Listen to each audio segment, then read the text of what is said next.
Oh, hello everyone and welcome. I'm Deb and this is DB Designs and Sewing Australia. And it probably sounds a bit echoey. It sounds like that to me because I've just had my hearing aids adjusted and sometimes it can sound a bit crisp to start with, but I have packed up all my sewing room. I did make a few things in between that. I'll just take this coat off. The last time I spoke to you, it was going to be the school holidays and I was making penguins with my grandchildren, and we did make our penguins. This is Madden's penguin. He went for a real penguin colour. This is my penguin. And this is Phoebe's penguin who's got big googly pink eyes, pink and black eyes. And it's got some name written on it, but I can't understand what it says.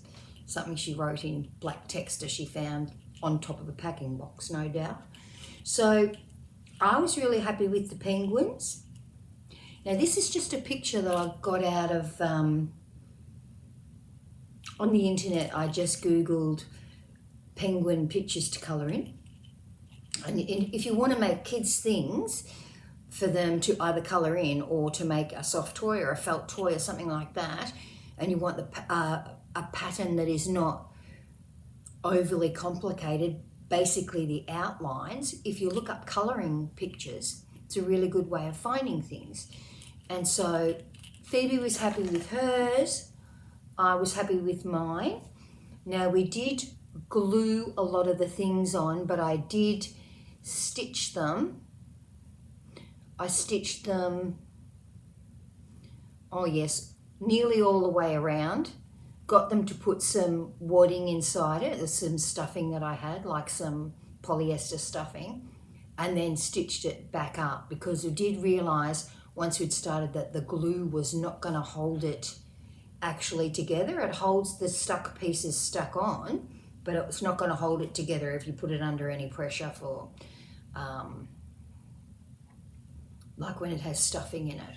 And this is Madden's, but he was a bit disappointed to say the least because apparently he thought it was going to look like a real penguin.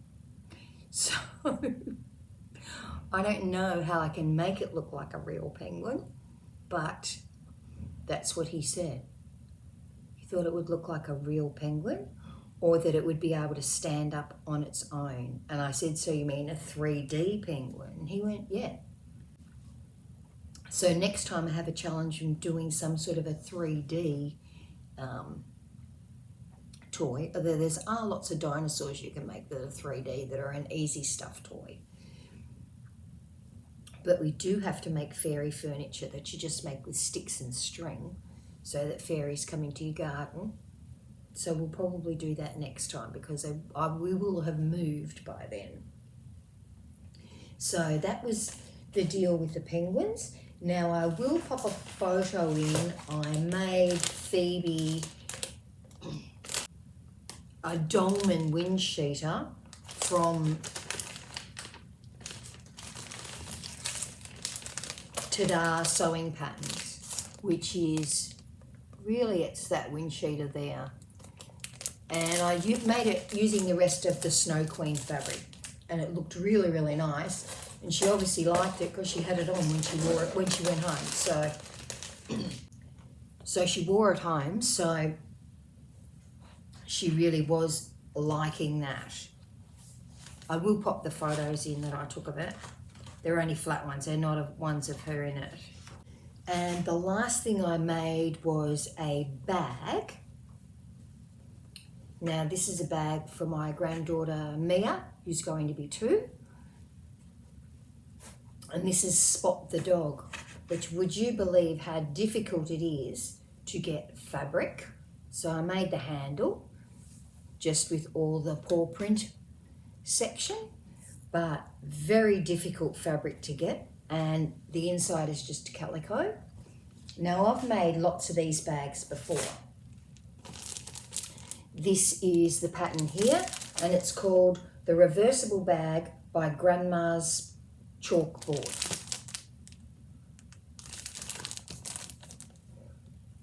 And it's a really nice bag. I didn't make the strap as long as I have for the other kids, because they've probably been about 4 when I've made them for them before. I've made them for Easter egg collecting or whatever it is they do. They don't do that at my house, but they do at another grandma's house. So I've made them these bags before, and I've made them ones out of all different fabric, but Mia apparently loves Spot. She's always asking you to read her those books when you come. So I was able to get some Spot fabric. So I made her that bag. It's part of her birthday present. And the other thing I was able to get that's Spot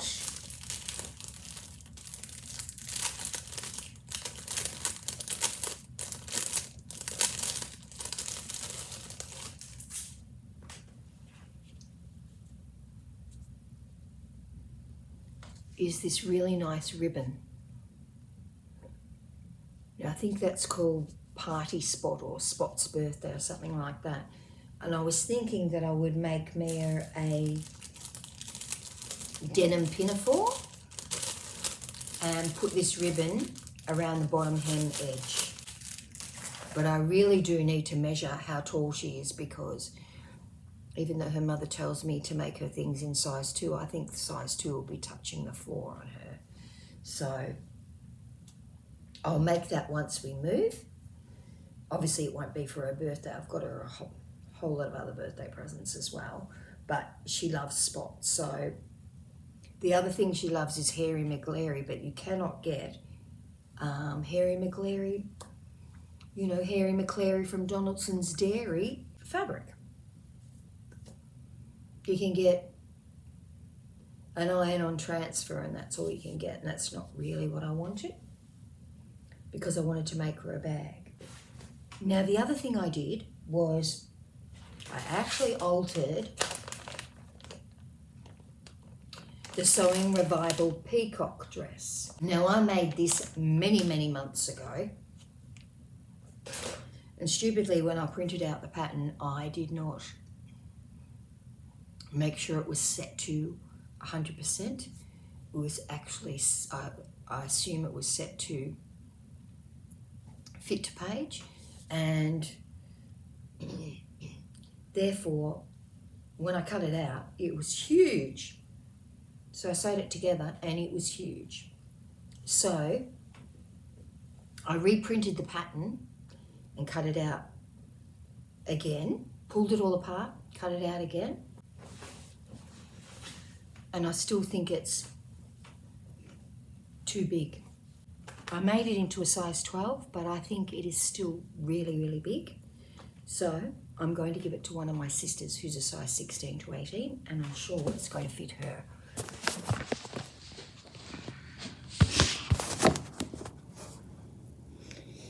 And so I really think it's just that it's... I'll just put something behind this so I can lean forward a bit.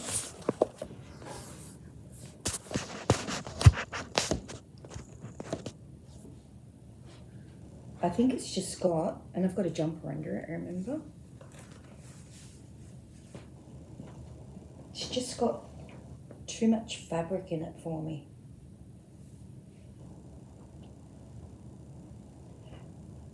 And I mean, it crosses over really quite well.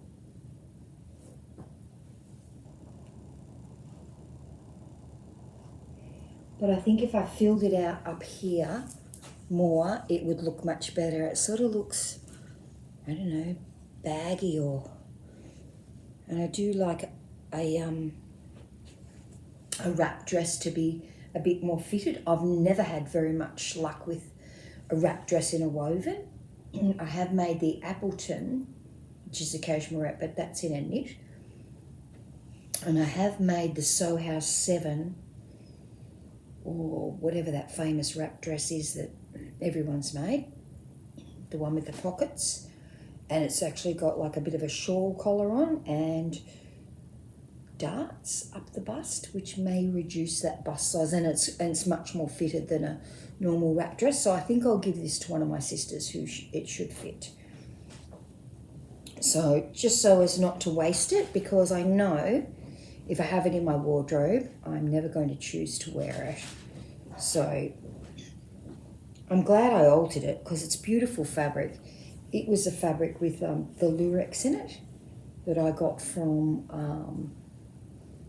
one of the bespoke boxes. It might have been a Christmas one, in fact. But I will give that to one of my sisters.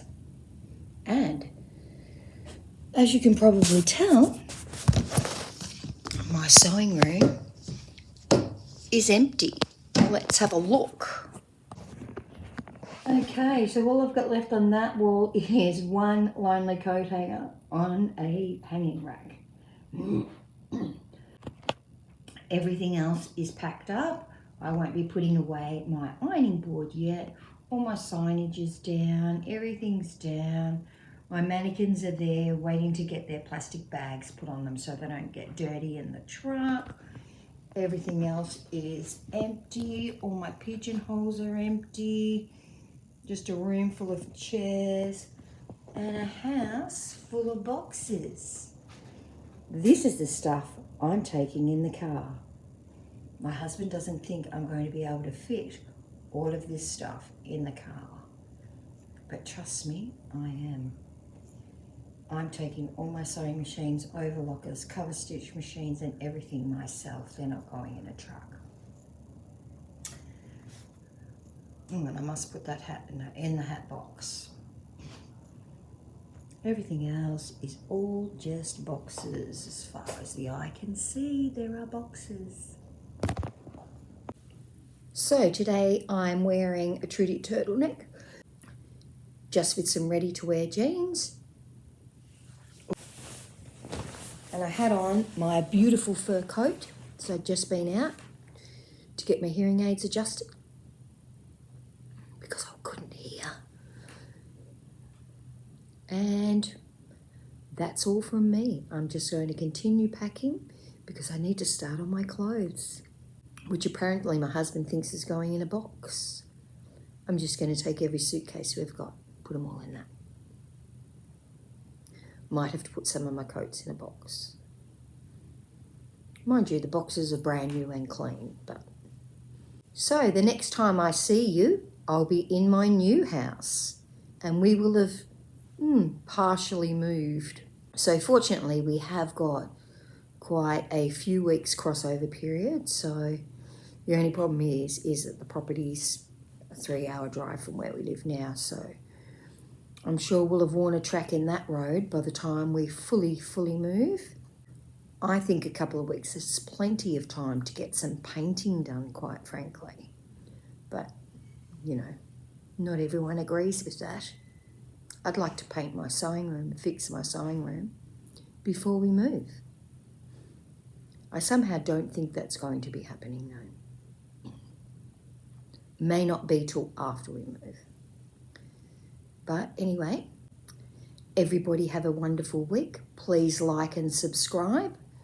Hopefully next time I come to you, it won't be pouring rain and I'll be able to take you for a bit of a walk around our new house.